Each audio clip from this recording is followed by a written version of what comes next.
ಜೈಲಿನಿಂದ ದಿಢೀರ್ ಡಿಸೆಂಬರ್ 11 ಗುರುವಾರ ನಟ ದರ್ಶನ್ ತೂಗುದೀಪ್ ರಿಲೀಸ್ ಅಂತ ಕನ್ನಡ ಸಿನಿಮಾ ಇಂಡಸ್ಟ್ರಿಯಲ್ಲಿ ಡಿ ಬಾಸ್ ಅನ್ನೋ ಪದವು ಕಿವಿಗೆ ಬಿದ್ದರೆ ಕೋಟಿ ಕೋಟಿ ಅಭಿಮಾನಿಗಳು ಎದ್ದು ನಿಲ್ಲುತ್ತಾರೆ.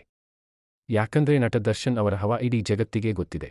ಪ್ರಪಂಚದ ಮೂಲೆ ಮೂಲೆಯಲ್ಲಿ ಕೂಡ ಡಿ ಬಾಸ್ ಅವರಿಗೆ ದೊಡ್ಡ ಪ್ರಮಾಣದಲ್ಲಿ ಅಭಿಮಾನಿಗಳ ಬಳಗ ಸಾಗರದ ರೀತಿ ಇದೆ ಅಂತಾನೇ ಹೊಗಳುತ್ತಾರೆ ದರ್ಶನ್ ಅವರ ಅಭಿಮಾನಿ ದೇವರುಗಳು.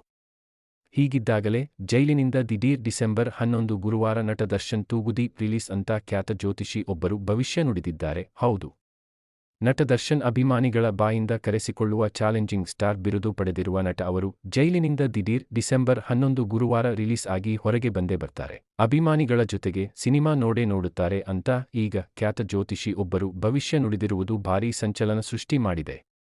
ಆದರೆ ಈ ಬಗ್ಗೆ ಇನ್ನೂ ಅಧಿಕೃತ ಮಾಹಿತಿ ಕೂಡ ಹೊರಬಿದ್ದಿಲ್ಲ. ಹೀಗಾಗಿ ಡಿ ಬಾಸ್ ದರ್ಶನ್ ತೂಗುದೀಪ್ ಅವರು ನಮ್ಮ ಜೊತೆಗೆ ಡೆವಿಲ್ ಸಿನಿಮಾ ನೋಡ್ತಾರಾ ಅಂತ ಅಭಿಮಾನಿಗಳು ಕೂಡ ಕಾತುರದಿಂದ ಕಾಯುತ್ತಿದ್ದಾರೆ.